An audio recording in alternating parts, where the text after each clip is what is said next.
brought to you by Summercool. Pack कर दे summer cool. Summer cool cooler हवा ऐसी छोड़े पूरी फैमिली को ठंडक से जोड़े। समरकूल लाइफ बनाए वंडरफुल। नमस्कार, बिहार तक देख रहे हैं आप और आपके साथ मैं हूं आशीष शिवने। देखिए, इस वक्त की बड़ी जानकारी दे रहे हैं आपको राज्यसभा चुनाव को लेकर।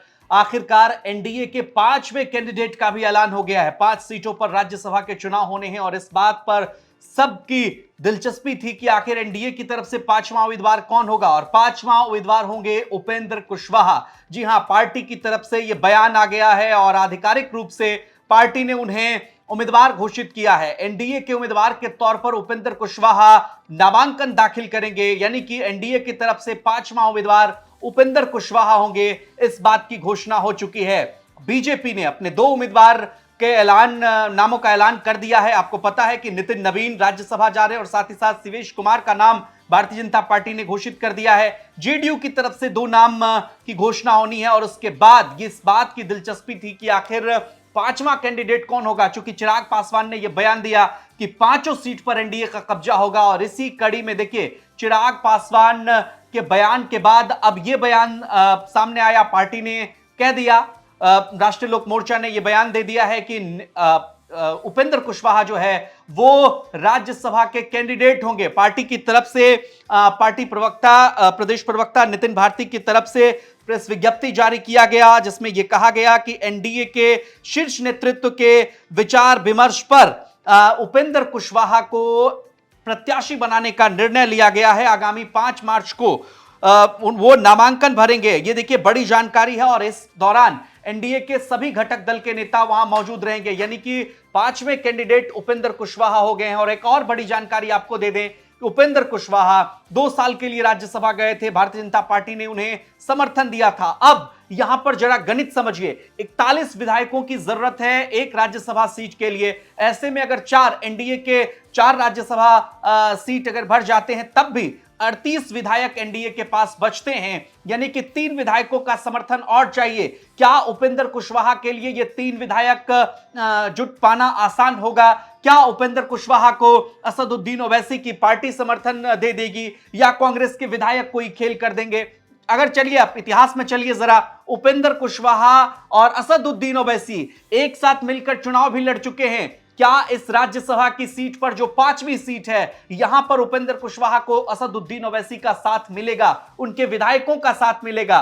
क्या क्रॉस वोटिंग में कौन से विधायक वोट करेंगे? यह बड़ा अब दिलचस्प हो गया है देखना। लेकिन इस बात की चर्चा थी कि एनडीए की तरफ से 5 सीटों का जो दावा था, वो 5 सीटों का दावा अब और दिलचस्प हो गया है देखना। उपेंद्र कुशवाहा, यानी कि उनकी पार्टी के महज 4 विधायक हैं, लेकिन फिर भी उपेंद्र कुशवाहा की राजनीतिक वजूद को देखते हुए भारतीय जनता पार्टी और तमाम सहयोगी दलों ने यह फैसला लिया है कि उपेंद्र कुशवाहा ही उम्मीदवार होंगे। चिराग पासवान के 19 विधायक हैं, बावजूद इसके चिराग पासवान की पार्टी से कोई उम्मीदवार नहीं हो रहा है। हिंदुस्तानी अवाम मोर्चा, हम सेकुलर की तरफ से लगातार जीतन राम मांझी ये दावा कर रहे थे कि राज्यसभा में उनका कोई नेता होना चाहिए, लेकिन आखिरकार आरएलएम की तरफ से यह प्रेस विज्ञप्ति सामने आ गया है, जिसमें इस बात का जिक्र किया गया है कि उपेंद्र कुशवाहा पार्टी की तरफ से आधिकारिक रूप से उम्मीदवार घोषित किए गए। साथ ही यह दावा किया गया है कि अन्य घटक दलों का भी समर्थन उन्हें प्राप्त है। आने वाले 5 तारीख को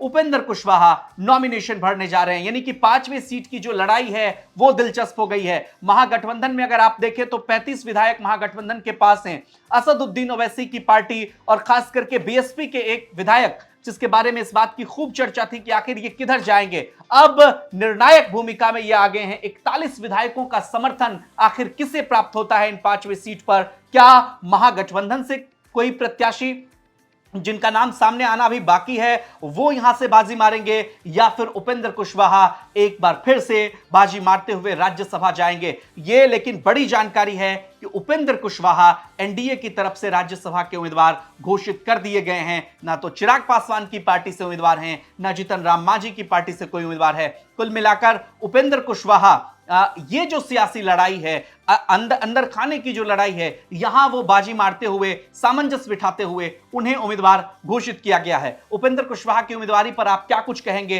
क्या एनडीए 5 सीट पर बाजी मार लेगा या महागठबंधन एक सीट हासिल कर पाएगा, जिसकी उपसंभावना जताई जा रही है। कमेंट सेक्शन में अपनी राय हमें जरूर दीजिए और खासकर उपेंद्र कुशवाहा को लेकर आप क्या सोचते हैं? महागठबंधन से कौन से प्रत्याशी होंगे जो उपेंद्र कुशवाहा को चुनौती देंगे? अपनी राय हमें जरूर बताइए। बिहार की तमाम खबरों के लिए देखते रहिए बिहार तक। नमस्कार।